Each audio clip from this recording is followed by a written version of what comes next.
Yeah, let's go to gang warfare before we do tournaments. Alright, yeah. Because the gang warfare is the tournament. Yeah, it's the reason both of the tournaments are happening, for some reason. Alright, let's do the biggest setup. The larger story. So there is 4 stables feuding here in TNA. There is the Sports Entertainment Xtreme, led by Connie Gilberti. There is the Extreme Revolution. Yay. Which is the Sandman, New Jack, Perry Starter, and Just Incredible stable. There is the Disciples of the New Church, which is Mike Awesome, Brian Lee, and Slash. Shrug. And then there is the National Wrestling Alliance, which is everybody else. Literally everyone. Which really, when you think about it, they should outnumber all the other stables like 4-1 and just beat the shit out of them, but nonetheless. Well, like, at the very least, like, the Disciples of the New Church have the lowest advantage here. There's 3 of them. But one of them is Mike Awesome. Yeah, well, he doesn't seem too hard to beat. Well, yeah, Mike Sanders beats him in a tables match, so that's true. So there's a bunch of infighting and matches between all of these stables. Pretty much all of them interacted and mingled in the Anarchy in the Asylum Gauntlet match to become number 1 contender. Start of the month, Sabu defeated New Jack and Sandman to qualify for that match, so there's fighting within the Extreme guys. But we'll talk about Sabu again in a minute, because Sabu no-showed a bunch of shows this month. I was going to say, that was the last time I saw him. He was meant to be on 2 more, but missed his flights both times, I think. Cool. And he's not the only person to no-show shows this month. We'll talk about that as well in a moment. So that first show, categorized by a bunch of people coming together. So then we go to the May 14th show, in which the gang warfare truly breaks out between Sex and the Extreme Revolution in particular. Yes. That show opens with, we mentioned the Gilberti Raw opening promo, but then Extreme Revolution confronts them. They have a big brawl, but Sandman's, he's a little conflicted about brawling with Sex here. Which bit, sir? Sandman, brawling, start of the show, conflicted, sets up, yes. peace offering, Siaki, story of the month. Sorry, I think I got confused. There's so much stuff going on. There's a lot of intermingling. So yeah, the Sandman doesn't attack any of Sex, as the rest of his Extreme Revolution cohort run them off. So he is a peace offering backstage with Sonny Siaki. They have a sit down to try and hammer out their differences civilly, Liam. I also took this as like Siaki fucking it up for Gilberti. Because like Gilberti was like, yeah, I'll have a one-on-one with Sandman. Then Siaki's like, all right, I'll handle this, and it immediately goes poorly. And like Gilberti had the snake tongue this month. He's talking everybody into joining Sex and helping him out. It's not going well. It's not going well for Siaki though. So they sit down. He invites them. They're sitting in front of a truck for some reason. They just have a table out there. I had an epiphany this month as well. The only place more dangerous than a NXT parking lot is an NWA-TNA parking lot. Which, like, I understand why wrestling companies actually do this. It's just, like, it's basically scene variety. You know, instead of just doing the same thing over and over again, it's like, we'll do some stuff in the parking lot. It'll be different. But yeah, everyone gets jumped in the parking lot. It also makes it look like the most dangerous place to ever exist. Yeah, you pull up in your car and you get your ass kicked. It's like, you will never know when Amazing Red will pop out of nowhere to hit you with a Hurricane Rana. And just look real cool while he's doing it. It can happen at any stage or any time. But always be aware. So yeah, Siaki sits down with Sandman. They try and hammer things out diplomatically. He's like, Desire sits on Sandman's lap and like rubs his cane. Yeah, jerks off the cane. Mm-hmm. And he's like, yeah, you got a big stick. And he's like, yeah, I'll show you a big stick. There's actually a moment later in the month where Sandman's doing his entrance and he jerks off the big stick while spitting his beer out, simulating ejaculating. It's a good bit. Good bit. David Young swings the cane, but Sandman just sidesteps it and he just nails Desire instead. Yep, and that's another recurring subplot of this month, the love triangle between Desire, David Young, and Sonny Siaki. Again, like my statement about every love triangle in history, a throuple would solve this. Of course. But yeah, another giant brawl breaks out between Sex and the Extreme guys, in which Saturn against Gilberti is made. Also, on that show, Mike Sanders defeats Mike Awesome in a tables match. Awesome. Because Gilberti's so strong and tough. Yeah, Gilberti comes out, hits Awesome with a chair while they're both on the top. Awesome falls through a table. Sanders wins. Is that the last time we see Awesome as well? I don't think so. I think he might be in the Asylum Alliance tournament. Armed Asylum? No, I'll get there. What the Hard 10. There you go. Oh, wow. Wasn't even an Asylum-based one. He should win and just, like, by doing 2 awesome bombs through tables and getting 10 points immediately. How cool would that be? This dude who does cool power bombs should do cool power bombs and win. Yeah. It's a revolutionary concept here in the NWA-TNA. Nah, Mike Sanders much tougher. Oh god, no. Liam, no. What? That is Mike Awesome's last match. He does some All Japan, he does some MLW, but no more NWA-TNA after this, after he was disgraced and beaten by Mike Sanders. He's just like, I can't come back. Yeah, he was the Giant Slayer. He's like, I've been slayed. I just can't come back. I like to imagine that Sanders' Awesome match was so bad that it sealed both of their careers in the company. Pretty much, because Sanders, I do believe, continues into, as I said, but he's not long for the world either, as a lot of these guys who've been regulars on the show start disappearing. Saturn's another one. Oh, that's kind of sad. Saturn's been pretty good. We do have more Saturn in June, including a fun, wacky Perry Saturn match. Oh, fun. Let's go. Which you can look forward to. One of the random Japanese names showing up, as mentioned.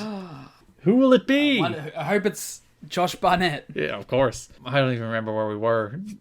Oh yeah, Sex go to Giant Warfare, then Sex take over the show at the end of the month.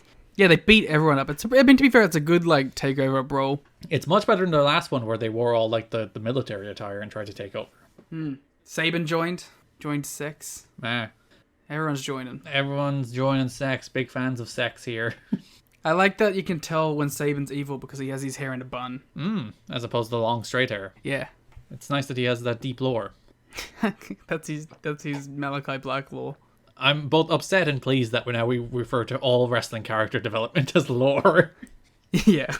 It's much better. It's both horrible and great. Yeah.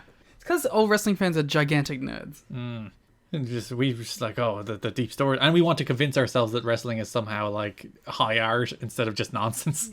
No, because sometimes it is. It's the symbolism. He's doing the things with his socks.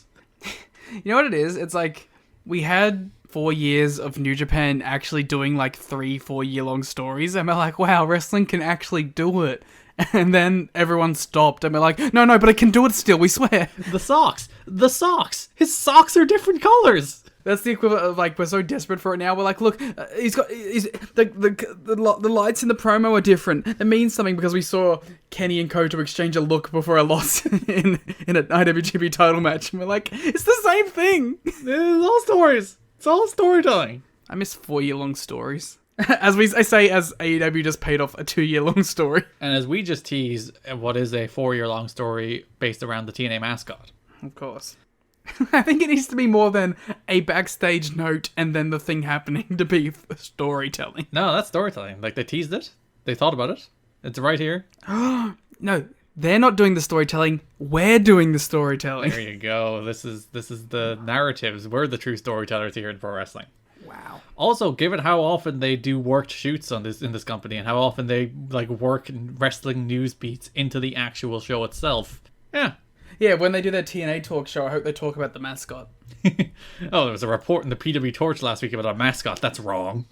That's stupid. Who would do that? But even on these shows, there's one of the shows where Raven isn't on. They're Mike TNA is on commentary. It's he doesn't have a contract. Based off of the big reporting after the Jarrett Raven match that he didn't have a contract. Which is a thing that was never established in the universe of the show, but it's a Mike TNA line based on the fact that it's a news report outside of the universe of the show. Also, to be fair, that it's not on their website, they're just acknowledging everything anyway. Yeah, and Raven does sign a new contract this month, in case anybody was wondering. Yeah, I was wondering. Very early in the month, Raven is back on board. Where the fuck were we up to? Sex destroys everybody. Yeah, it was a cool beatdown, and it ends with Gilberti smoking a cigar like a real cool guy. So the following week, Mike TNA tells us that in order to address all of this gang warfare, they have decided to come up with 2 tournaments. This is how you address gang warfare. This is what the police should have realized. Just put on 2 tournaments. Some professional wrestling tournaments will solve all of your problems. No, it doesn't even need to be professional wrestling. Just tournaments. So the first is the Hard 10 tournament, which is a hardcore style tournament. I'm so excited for the Hard 10. Each weapon shot gets you 1 point. Each table bump gets you 5 points. First to 10 wins, but you must win by 2. Yes. So good rules. And rules that are actually understandable. Yeah, it's like a darts match up in here. You gotta win by 2 straight legs. Is that how you win darts? Well, there's some tournaments where you do have to win by 2 straight sets or 2 straight legs. Tennis is probably the more well-known sport where you do have to win by 2 points. I've never heard of it. Tennis? Yeah. It's a difficult sport to understand. Is it like table tennis? They put 2 people on the either end of a court, and there's a net in the middle, and they both have rackets and a ball, and they have to hit the ball back and forth until they stop. Oh yeah, my hero Nick Kyrgios plays that. Sure. It's a local reference for all the Aussies in the crowd. Which is apparently many in the NWA-TNA, so good job. Yeah, I was gonna say I'm like the NWA-TNA. I'm just pandering. So the other tournament, the one that makes considerably less sense. In order to stop all these people infighting and like fighting each other and hating each other, they have started the Asylum Alliance tournament, which is, as I like to call it, the Can They Coexist tournament. Yes, which I was very pleased to hear Mike Tenay say the exact line. So 7 out of the 8 teams in the tournament have been hand-selected by TNA from the various stables and put together. So as I scroll down to the tournament brackets, you have the team of New Jack and Shark Boy. The greatest team that's ever existed. Oh, just you wait till we get to June. Oh, There is some tremendous New Jack and Shark Boy content coming up. they're so great together. You have Don Harris and Ron Killings. You have Tracy and David Young. You have Trinity and Kid Cash. You have Sandman and Sonny Siaki. You have, we'll talk about it in a moment, a mystery team. Ooh. You have Just Incredible and Jerry Lynn. And then the 8th team is the team that wins the AJ Styles and D'Lo Brown against AMW match, which is AMW. Yeah. The law that the real team had to earn their way in. That's such a great idea. You only have one real team in this tournament, and they do have to work their way in. Someone should do that now.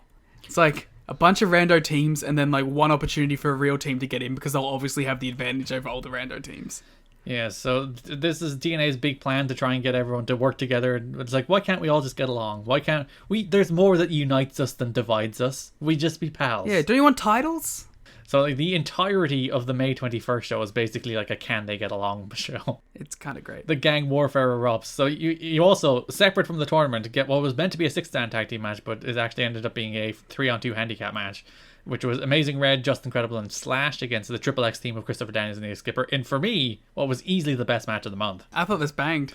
Because this is like full red babyface in peril again. Skipper and Daniels are so good. They're like just tremendous. There was a real weird chant from the crowd who started chanting R-E-D, R-E-D. And I was like, do you not know who he is and you're just reading the back of his tights? I thought they were chanting RBD for a minute. I was like, what? Oh, you're saying red. You're spelling red.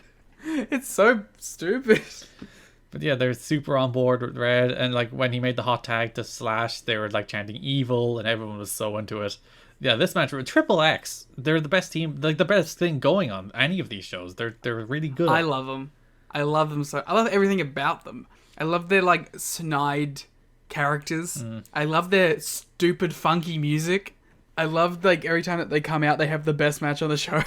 Then they actually have a good wrestling match every week, Which is just, a pleasant thing to see.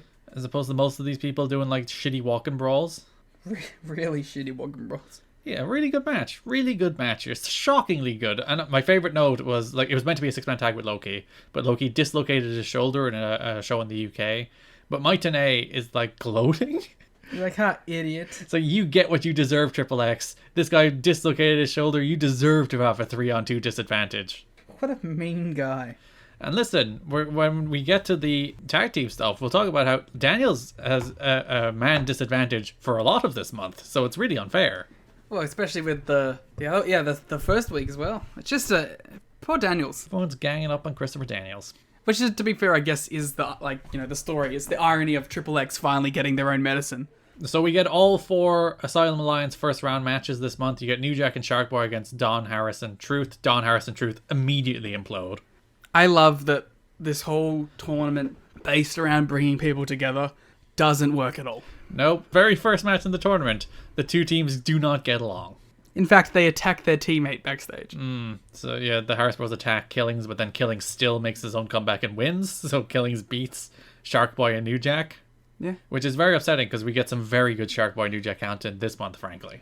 Yeah, well, at least it brought them together to give us something better in the future. So before that match against Don Harris and Killings, you get Shark Boy and New Jack backstage playing Candyland. I love that this all started because New Jack and Sandman were playing chess. Mm-hmm. And so it's like, which board game can we get New Jack to... New Jack's so good. I'm so happy he's having this run. And like my favorite part is the promo on the next show where New Jack is standing at the top of the asylum with a large jug of water. Yeah. And he throws this jug of water from the top of the asylum through a table at the bottom of the asylum. And he says that's Slash's head. And I'm curious, like, does he mean the table is his head or the water is his head? No, he very clearly means the water is his head because he tells us... Ah, because when it spills, it's his blood spilling. Yes, he quite eloquently tells us what this is a metaphor for, which is the water spilling out of the jug that he threw like 20 feet through a table is a metaphor for the blood that will spill from Slash's head when they face off in a hard 10 match. Also, very nice of Shark Boy to continue wanting to play after New Jack was very clearly cheating. Yeah, but he's clearly trying to find a game that New Jack will obviously be on level pegging with, which is obviously Chutes and Ladders. Yes. Or Snakes and Ladders, as we know it by. Same. It's a cultural difference there. What the fuck's a chute? It's like a thing you can go down. A slide? Yeah, pretty much. Oh, but snakes are way cooler. So yeah, New Jack or Shark Boy wants to play games with New Jack. So do I. Don't we all? I like that during the Candyland segment, there was a little Sandman action figure on the Candyland. Sandman is too busy teaming with Sonny Siaki. I've never played Candyland, so... Neither have I. So I don't even know how it works. I assume it's like every other game. We should do a Patreon series of playing all of the games that New Jack played. We could get the board game simulator. Head-to-head in chess, head-to-head in Candyland, head-to-head in Chutes and Ladders. I will beat your ass at some chess. You probably will, even though you were like, I haven't lost a game of chess in an entire year. I never said that. I never bragged about never losing chess. We were playing a random game of chess on Switch, and Liam was like, I haven't lost a game of chess all year. I'm undefeated in chess. In that I hadn't played one all year. And I haven't played chess in like 15 years, and then I beat Liam, and he was very upset. Shoot mad. It's almost worse than when we started playing the Naruto fighting game and you beat me, and I was like, what's the point? So I like purposefully cheated when we played Pokemon. Oh, how dare you? Yeah, so I just like brought legendaries. I was like, fuck, I'm not losing again. We were discussing this. We should do a Pokemon battle on the Patreon sometime this month. Or next month, probably. With our completely non-meta relevant teams. Well, it'll just be you with your Staraptor and your Lucario and your Luxray. Yeah, you know my team. This is bullshit. You can change yours now. So Tracy and David Young teamed up to face Trinity and Kid Cash. Oh, so should we do like the Trinity stuff? Yeah, let's spin off. So this month... This is a good way of getting through all the other stuff, actually. As the matches happen, we can talk about the storylines that are relevant to them. So this month, Kid Cash and Trinity had a month. Kid Cash is the worst pro wrestling character ever. Well, he's meant to be. You're meant to hate him. I'm not saying he's bad at it. I'm saying this guy is my least favorite pro wrestling character I've ever seen because I feel legitimately uncomfortable every time he's on the screen. So the very first show of the month, May 7th, Trinity, Tracy, and Desire were meant to have a three-way match to qualify for the Anarchy in the Asylum Gauntlet. But Kid Cash had other ideas. Oh, God. Right before the match was meant to happen, Kid Cash came out and he was very angry at Trinity, who, once again, we must reiterate, he owns. He owns the contract of Trinity. He didn't want Trinity in the match, so he handcuffed her and violently dragged her away. Like, it was so gross. It's so gross. Like, he wasn't like, the comical wrestling drag her away. It's like, get out here, blah, blah, blah, blah, blah. Very forcefully, like, pushing her to the ground and forcefully dragging her out of the ring. Garrett, he was throwing knees. Yeah. Like, this wasn't like, oh, I'm dragging you to the back. He was, like, beating the shit out of it. Yeah. It was full-on domestic abuse, yes. Like, and it's meant to be read as domestic abuse as well. Yeah, well, as we'll see when it gets to the wrap-up of this, where he, after the payoff to them having their, like, faux match, he's like, I'm going to kill you. This isn't, like, the pro wrestling world storyline shit. This is just really gross, simulated domestic violence. Yeah, so they even had Trinity to have a blood packet in her mouth, which she bit and went all over the place. So it wasn't shoot blood, at least. You were worried about that. It was worked blood. Yeah, because it looked like it could have been. But when you see it, because Tracy gets a bunch of it on her leg, and when you see it on Tracy's leg, it does look like overly, like, liquidous to be real blood. Yeah, I don't know. That shit made me genuinely uncomfortable. Yeah, because he beat the shit out of her. It was not good. Like, he was very, like, just violently physical with her in a way that's so deeply uncomfortable. Yeah. We talked about the segment where he offered Trinity services to sex. Like, explicit have sex with this woman that I own. Cash faces Ron Killings on that same show. This is the May 14th show. Killings wins through interference from the masked luchador. Who could it be? Continues to feud with Cash. Cash then has like a couple of weird segments. So Cash is backstage and Tracy Brooks walks in and on him, and she's like, "Oh, I know a woman's place. You don't have to tell me." And Cash is like, "Oh, you do you?" It's like, "Oh, yeah." No, and she's like, I want to be treated like that. And I was like, because I think so little of the NWA-TNA that I thought that was actually going to be her character. Yes, I 100% thought that was going to be her character too. I was like, oh dear Lord, no, why are you doing this? But in the rare defense of NWA-TNA, once Cash is lured in, Tracy then knees him in the nuts and starts laying boots into him. And puts, like, Ben Gay on his dick. Yeah. Because, like, the whole bit is he's like, yeah, and she's like, yeah, I'll jerk you off. And then he's like, oh no. It does not go well for Kid Cash. So then the following week, Kid Cash is preparing for this match, I think, again, the Trinity Tag match, yeah. So, or is it, no, it's the last show of the month he does the thing with the nurse, isn't it? Oh, yeah, that's before the singles match. So we should talk about the Tag. Asylum Alliance tag match then, yes, so, which is Trinity and Kid Cash against Tracy and David Young. And, of course, David Young at this whole point has been doing the will they, won't they stuff with Desire, and then he's teaming with Tracy, and Desire's pissed about him teaming with Tracy because she kind of likes him. And they have this really sweet brawl where Desire hangs off the roof and does a drop kick. Yeah, she like there's the hanging from the ceiling, so she grabs it with both hands, pulls herself up, and kicks Tracy in the face. It's dope. It's very good. And like the whole time, David Young wants to. Actually, no, sorry, that was the week after, wasn't it? Yeah, this was the week after. But there's, like I said, there's so many interlocking stories here.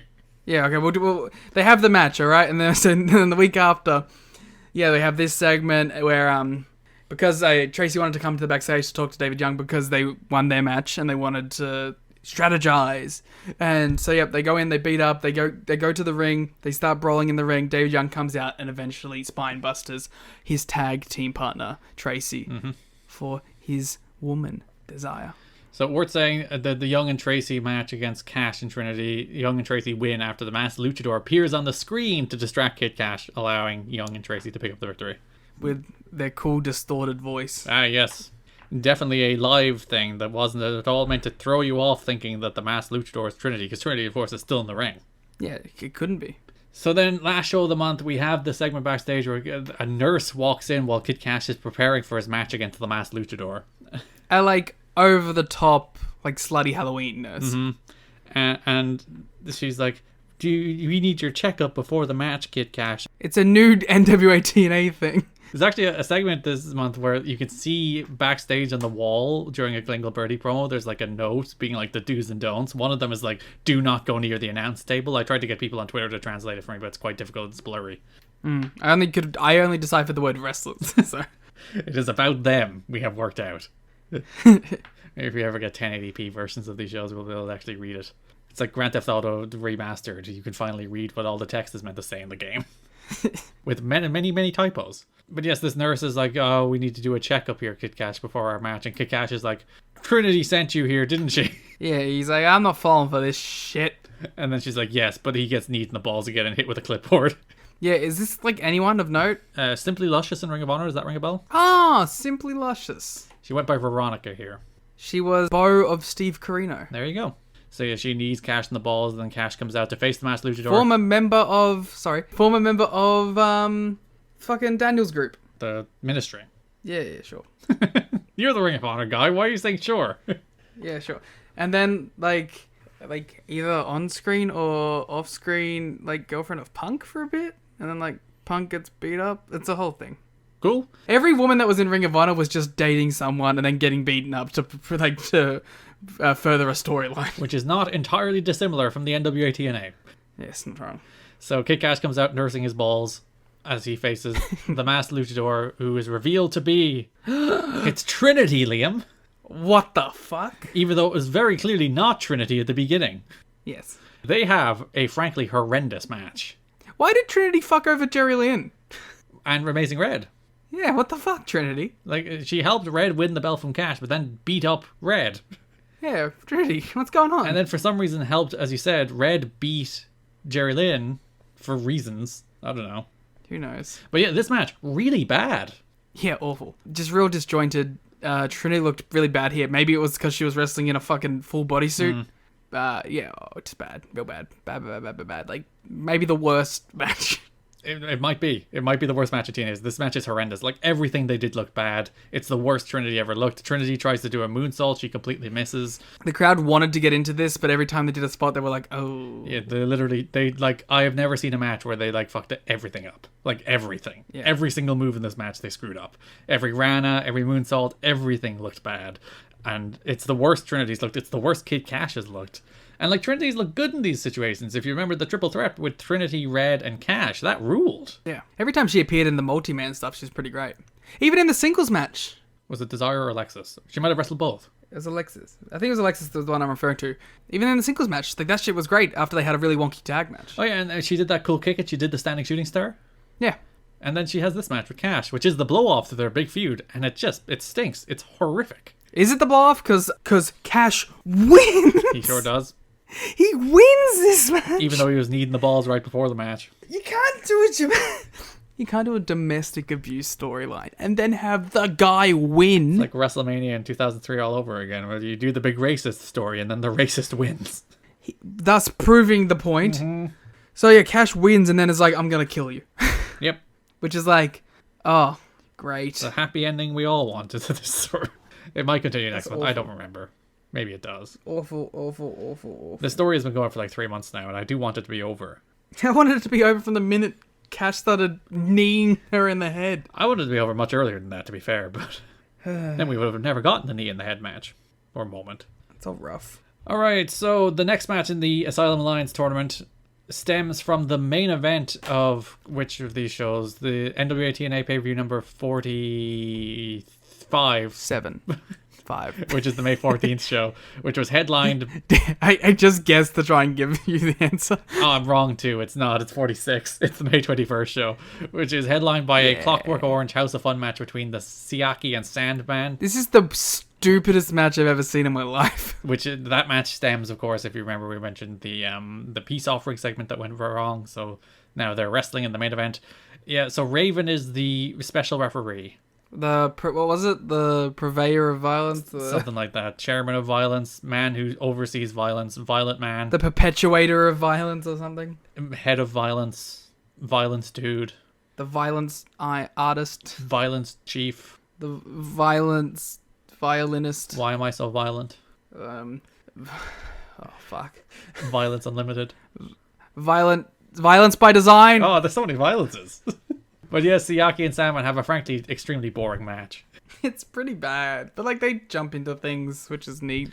But it's really like it's the finish here that means anything. Yeah, so there's a story running through the show where Siaki goes to Raven. And he's like, "Yo, Raven, we're pals, right? We're buds. We're both in sex. We're pals. You're gonna help me, right? You don't like these extreme guys." After like being like kicking him around and shit, it's like he's clearly not gonna be on your side. You're being very mean to him. Yeah. So when Raven is there, he's indifferent to the majority of the match while Siaki and Sandman beat the shit out of each other. Raven is just sitting in his corner. Raven eventually gets up. He DDT Siaki. He DDT Sandman. The match is declared a no contest. Yeah, well, because there's no ref. That's true. So all of the sex people come out, all of the extreme people come out. There's a big brawl. Raven just leaves. Yeah. He goes hunting for Jeff Jarrett. So like the whole point here is it's like this is them firmly establishing that Raven is by himself. Yeah, so he walks out, he goes looking for Jeff Jarrett, but he doesn't find Jeff Jarrett, Liam. He finds the Amazing Red. Who he beat up earlier in the show as a part of his like... I'm beating up everyone until Jarrett's here. Yeah, Raven is doing this thing where until he gets his match against Jarrett, he's going to kill everybody that comes across his path. He kills Red. He also kills Jeremy Borash on one of these shows. Which I wonder if they did so that they could give Mortimer Plumtree his last out there doing stuff role. Oh yeah, which would be a nice little thing. Just because, Mortimer Plumtree takes over the ring announcing. And actually, he does really well there. He's a good announcer. But not even the announcing. But like he sells it like, I don't know what the fuck I'm doing. Yeah, he looks legitimately flustered. He's like reading the words. Even the way he does the ring announcing at first, he's like uncertain of himself. He's like reading the names.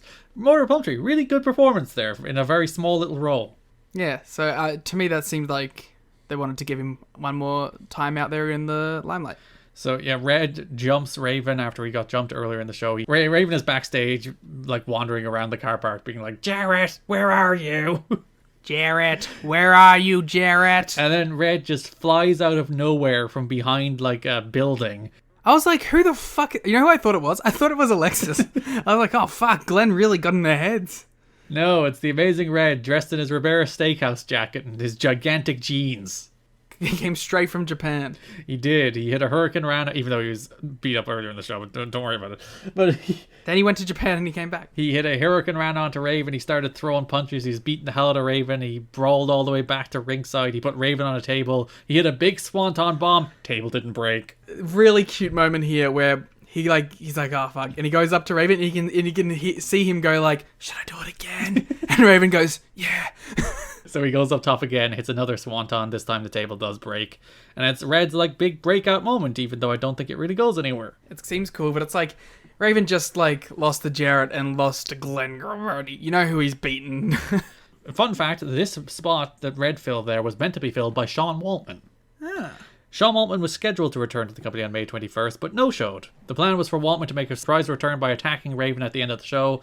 However, Waltman told TNA officials that he missed his flight and was unable to appear as scheduled. The word going around backstage was that Raven suggested Red as the Waltman's replacement. Cool. Of course, the big problem is the reason it goes nowhere is Red is on tour in Japan for the next 3 weeks. So they did this big angle where Red beats the shit out of Raven, and then Red disappears. Hey man, you can come back and do it again now. But Raven's a face now, so... Yeah, and Red only did the angle because Sean Waltman was meant to do it, and he no-showed. Good stuff. The wonders of NWA-TNA. So the important part there is Siaki Sandman at odds. We went in multiple different directions. This is a very splintery episode.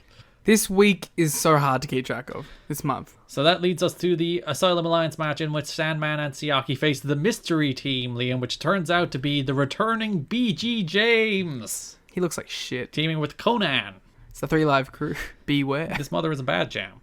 It's the remix. So yeah, this is the beginning of 3LK, because later in the show is when Conan and Killings attack the Harris Bros.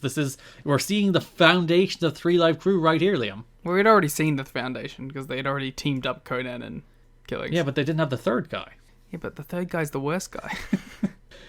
Oh, I'm so upset. I was so upset when I heard his stupid intro song. You are my sunshine, my only sunshine. I went, "Ugh." So yeah, BG after months being away because he quit because his dad didn't get the pay rise, which is actually a note. Mike Tenay on commentary is like, Bob Armstrong stepped away. He asked for time off. It's like, no, he didn't. He asked for a pay rise and he left because you didn't give it to him. Which is fair. He asked for $50 a week and you didn't give it to him. Yeah, well, he should ask for another 50 so I can get rid of him again. No from the PW Torch. BG James was brought back because company officials believed the shows lacked star power, although James walked out with his brother in protest of their father not receiving the $50 pay rise he asked for. Run out of star power. Let's bring back fucking BG James, who got zero reaction this entire time because he stinks. James has been sending feelers to TNA for a while now. I will say this show, or this month even, is the first month that doesn't really have any surprises. Yeah. Like, you have a couple people coming back, like BG. You were supposed to, though. You're supposed to have, like, Sean Waltman and stuff. But even Waltman's a guy who's already been there. He had the SAT. But yeah, like, every month for, like, the last, 6 months, we've had, like, oh, here's the 7 people who debuted this month. And this month, there's nobody. Where the fuck's Dusty? Yeah, no Dusty. It's a Dusty-less month. Ugh, no wonder the month was bad. Yeah, it's a very bad month. Because there's not even like, oh, this random person from 30 years ago showed up. None of that. It's just, you get a couple of returns, and that's about it. Yeah. But yes, the team of BG James and Conan defeats the team of Sandman and Siaki to advance in the Asylum Alliance tournament. Blech. And then the last Asylum Alliance match of the month, Jerry Lynn and Justin Credible face America's Most Wanted. We have some scene setting to do. America's Most Gunted. So AMW are continuing their breakup this month, but they get back. Just ignoring that. You're just like, fuck, giving that even a second of thought. It wasn't even a pun. It wasn't even wordplay. It's just, no, it's nothing. I just put the word gun in there. That's not how wordplay works. Savings in it. So AMW back on the same page after, like, they wrestle each other on the first show of the month in a nice little match, but it's nothing special for the right to enter the Anarchy in the Asylum match. Storm wins. They tease Dissension. Harris teases walking out, but he runs back. He gives James Storm a hug. He shakes hands. They're very happy. They're back together on the same page. And we all went, woo! Wait, you forgot there was Dissension in the main event, though. Was there? Yeah, because they had the run-in and then Harris came in to save it, but ended up getting Storm eliminated inadvertently. Oh, yeah. And then Storm was like, what the fuck, man? And they were back off the same page. Yeah, so it lasted about, 40 minutes. So the next show, Harris is like, I'm going to get back on track by praising David Young. During the match, Sex tried to interfere. Storm runs off Sex, but Storm gets trapped in the Sex locker room and they beat the shit out of him. Yeah. But Harris does defeat David Young, so he's back on track. It was a decent little match. Yeah, nice little, and like David Young's a good wrestler, Harris is a good wrestler. I did like when Storm like wanders bloody and beaten out of the sex locker room. Harris is like, "What are you doing standing there? Go get help." He's a concerned friend. It's like, my tag team partner's been beat up. I like how they clearly realized that they made Harris look like shit during this whole thing by making him a jerk who was hanging out with the bad guys. So they're like, oh, we have to make sure, like, overly make sure, like, this guy's nice. He's helping his friend again. So, third show of the month, there was the AMW against Styles and D'Lo match for the right to get in the Asylum Alliance tournament. Yeah, which was awesome, right? Yeah, a match that seems very good on paper, but it ended up being one of those babyface against babyface matches that just has no heat. Yeah, this might be, like, even the worst Styles D'Lo match. Because, listen, we'll talk about tag teams in a second, even though we're, like, bouncing around everywhere. But, yeah, Styles and D'Lo had a good month, other than this AMW match, which was a disappointment. I love Styles and D'Lo together. Styles and D'Lo is, like, such a wonderful pairing, and I'm so upset we didn't get more of it. I was thinking during this month, man, Styles and D'Lo together might be my favorite thing that Styles has done so far. Really? Better than, like, the early Jerry Lynn and Loki matches? Yeah. I really love them together. They're very good, because they have a match on every one of these shows. Maybe because they're like, we only know that we're going to get them for like 4 matches. Yeah, so we have to run through everything they can do. So yeah, we'll pivot to Styles and D'Lo before we come back to whatever the hell we're AMW. So Styles and D'Lo, on the first show of the month, they faced Skipper and Low-Key for the right to get into the Asylum and Anarchy in the Asylum match. I will get the name of that match right someday. No, it's fine. So D'Lo and Styles win that match. Good little match. Yeah, I thought it was fun as hell. And then the following week, because they beat Triple X, they get a tag title shot against Triple X, but this time it's the team of Daniels and Skipper in a match that even though I actually gave the same rating to now that I look at the star ratings, I prefer that. I thought that Styles and D'Lo against Daniels and Skipper match was a really good match. They all banged. They're a very good team. I think I'm finally coming around on Skipper. Because, like, I always liked him, but I was always kind of disappointed when it was him instead of Key or Daniels. And it's actually interesting. There's a note this month that's like, Elix Skipper is being heralded by many in TNA as the company's most improved wrestler. One wrestler who worked with Skipper recently commented, he'll get there, but he's still some time to put in. That said, he's better than most other young X Division wrestlers. Yeah. So I'm starting to see that too, I guess, a bit. Because to me, this month, I was like, oh, I'm getting it. I'm understanding it. And it's a commentary note that they're really pushing. They're like, oh, Elix Skipper, this guy's really coming into his own. And it's true. They're right. Then, third show of the month, as we were mentioning, you get the AMW against Styles and D'Lo match, which was a little on the disappointing side. Yeah. And then, honestly, my favorite of the matches this month was CM Punk and Jason Cross against AJ Styles and D'Lo Brown. This is my favorite match this month. And it's only like a 6-minute tag match. But it is so good. I think I only went 3.5, but I was like, man, 3 3/4 isn't far off either. This shit's really good. Yeah, because D'Lo and Styles are on like full like form. They've really gelled as a team. They're hitting a bunch of cool double teams. You get the fun like CM Punk AJ interactions, which is I think the only time they interact in TNA. I remember like this was the month where I was like, oh man, Punk, Styles, London, Red. If only there was a good company where I could watch all of these people. Yes, it's the NWA-TNA. I don't know what you're talking about. Oh, true. So yeah, D'Lo and Styles have this great match, and the finish of this match is just sensational. So Styles goes out to the apron, D'Lo goes up top, D'Lo hits the lowdown, Styles hits a springboard 450, and they land at the exact same time. It's perfect. It's so good. Perfect. It's so perfect. It couldn't be more perfect. Like, the timing is just so picture perfect. Do you see them land at the exact same time? It's so good. I love it. If I was Gabe at this time, and obviously this doesn't go any further on NWA-TNA, I would have brought D'Lo in and paired him up with Styles. Yeah, the post-match of this segment so upset me. And, well, it upset the crowd. The crowd were pissed. Because D'Lo and AJ looked so good in this match. It's the best they've looked in TNA so far. Like, they're really firing in all cylinders as this great babyface tag team. Even the stuff with, like, AJ even looked, I think, maybe his best here, too. He was firing on all cylinders as, like, just him and his interactions with Cross, where he was, like, pelting him with these big shots, and he came in with that big lariat and just turned him inside out. AJ looked so great here, too. Maybe the smoothest I've seen AJ recently, too. Because he kind of had, like, those wobbly matches because he had Gilberti and stuff to work with. But now he's, like, firing on all cylinders again. You want to know why AJ looked so good? Why? They just let him be himself and a babyface. Shots. He's not turning every week. He's not trying to do a heat segment. He's just being AJ Styles doing cool shit. Yeah. So yeah, after this match, D'Lo gets on the microphone and he's like, AJ, we're in an opening tag match this week, and there's only one reason for that. We're being held down by Jeff Jarrett. Which is the new running show-long theme, which I guess is going to be really fun when Russo starts cutting promos again. So Jarrett's holding all these young guys down, and D'Lo's like, I've been around wrestling long enough, and I know Jeff Jarrett is the game. Triple J. The crowd do chant Triple J in response. Which is actually a radio station here. And I was like, man, the Australian pandering has gone too far. Is it a good radio station? It's probably the best radio station. D'Lo cuts this promo and he's like, you and I were a great team, but we don't want to be a team, do we? We want to be single stars. We want to be champions. The crowd goes, boo. Yeah, because they had this great match and they were such a good team. And now they're here. They're agreeing to go their separate ways mutually. Boo. I was so mad. I was like, oh, they've literally just reached their peak as a team because they were good in all the other matches, but they were great here. And to see them break up immediately after they looked their best. It's depressing. It's so mad. I was so mad. Which is why I think the angle also fell quite flat. Because we get a lot of AJ Styles and D'Lo feuding after this, but no more teaming. Devastating. It does make me quite sad. It's very disappointing. Which brings us back to AMW. So AMW defeated Styles and D'Lo for the right to get into the Asylum Alliance Tag Team Tournament.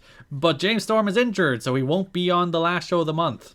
Was he actually injured? I don't know, because they did the angle where he got the hell beat out of him by Sex, but then he was in the match against Styles and D'Lo the next week, but then he was gone again.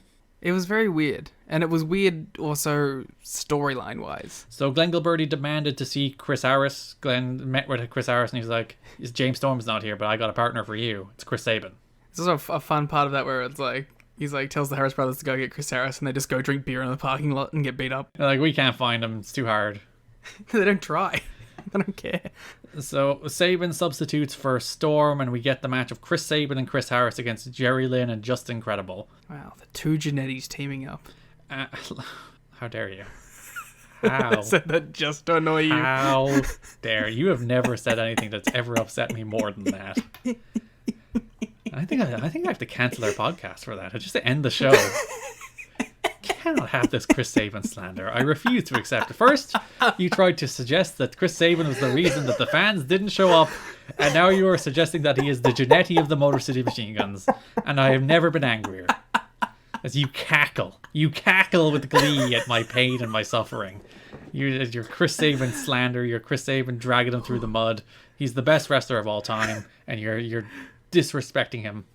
I think that's going to be my gimmick throughout this podcast, is that I'm just going to be like unnecessarily critical of Chris Sabin. This will make me very angry, and please don't do it.